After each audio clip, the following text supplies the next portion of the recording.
Olá, minha turminha, sejam todos bem-vindos a mais uma aula. Gente, esse mês está iniciando com um novo tema. O nosso tema desse trimestre será afrodescendência na expressão corporal. Hoje nós iremos conhecer um pouquinho da história dos afrodescendentes, como eles chegaram no Brasil. Vocês irão olhar a historinha que a Pro irá passar e a seguir vocês irão me dizer o que vocês entenderam sobre essa historinha.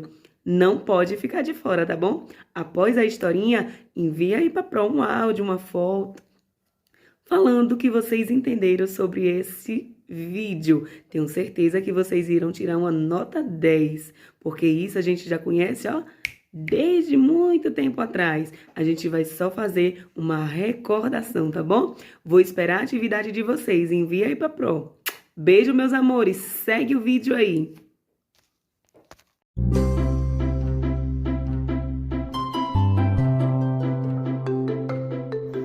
Olá, crianças! Tudo bem com vocês? Que tal viajarmos no tempo para descobrirmos como aconteceu a chegada dos primeiros africanos aqui no Brasil? Vamos embarcar nessa viagem? Por volta de 1500, quando os portugueses chegaram aqui com suas embarcações, eles encontraram os índios, que já habitavam o nosso país. Em busca de riquezas aqui na nossa terra, eles encontraram o pau-brasil, que era uma madeira muito apreciada na época, e convenceram os índios a trabalharem em troca de alguns objetos. Mas isso não durou muito, pois os portugueses queriam escravizá-los, o que gerou revoltas e guerras. Muitos índios foram exterminados e alguns conseguiram fugir mata adentro, nas florestas fechadas do nosso país. Foi então que os portugueses resolveram começar a trazer pessoas do continente africano para serem escravizadas aqui no Brasil. Isso ocorreu por volta do século XVI. A África é um imenso continente formado por muitos países. Os africanos que foram trazidos para o Brasil nesse período faziam parte de 3 grandes etnias: os povos de língua iorubá, os de língua banto e os denominados sudaneses. A população brasileira que possui descendentes africanos está vinculada a ancestrais que nasceram dessas 3 grandes etnias, principalmente na Bahia, em Pernambuco, no Maranhão, na Paraíba, no Rio de Janeiro e no norte do estado de Minas Gerais. Embora em outros locais do país a presença africana também tenha sido marcante. Você sabia que pode ser descendente desses primeiros africanos que vieram para o Brasil? Os africanos capturados eram transportados em navios como esse, chamados navios negreiros. Neles não havia muito espaço, as pessoas ficavam umas sobre as outras, mal tinham comida e água e não havia a menor condição de higiene. Por isso, muitas pessoas morriam antes mesmo da chegada ao Brasil. Aqueles que sobreviviam à travessia eram tratados como mercadorias e seriam vendidos em leilões. Isso é revoltante, não é mesmo?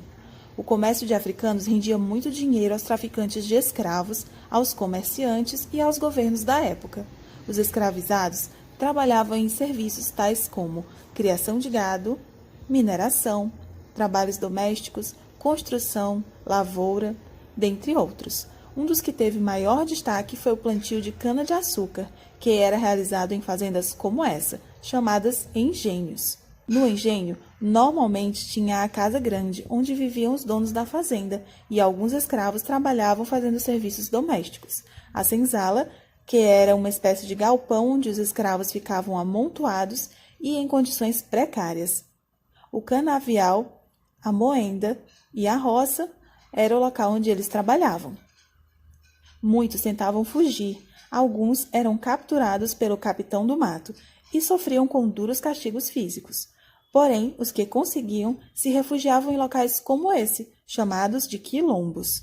Os moradores dos quilombos eram chamados de quilombolas. O mais famoso deles foi Zumbi dos Palmares.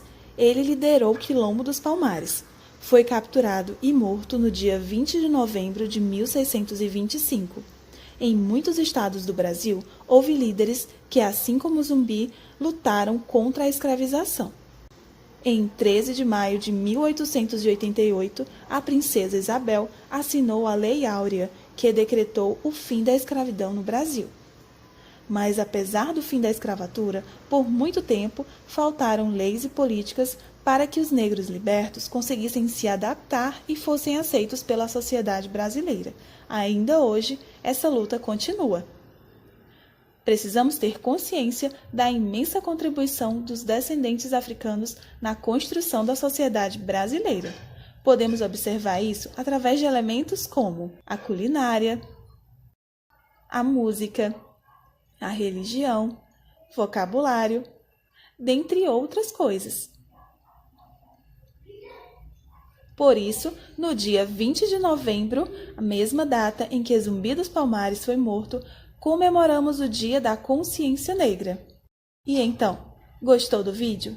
Que tal conhecer mais um pouco sobre a cultura afrodescendente no Brasil?